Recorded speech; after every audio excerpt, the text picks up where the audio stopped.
యశ్వంత్పూర్ లో ఒక తెలిసినది పీజీ ఉండింది, అక్కడికి వెళ్ళాలంటే డబ్బులు కావాలి. అది కూడా 350 రూపీస్ దొంగతనం చేసుకొని వచ్చా ఇంటి నుంచి.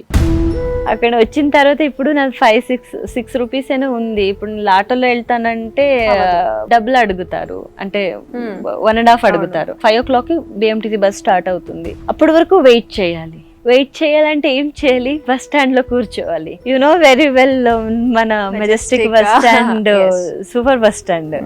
అప్పుడు తెలియదు ఏది కూడా. అరే నువ్వు 200 రూపీస్ వస్తావంటే సరే అన్న నేను వస్తా అనేదాన్ని.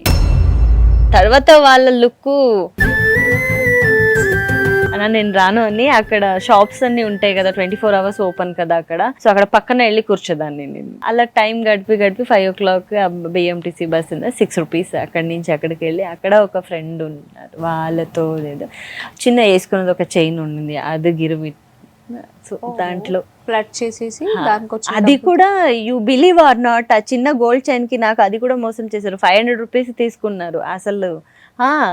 అంటే నాకు పెట్టి ఎంత డబ్బులు తీసుకోవాలనేది కూడా నాకు తెలియదు.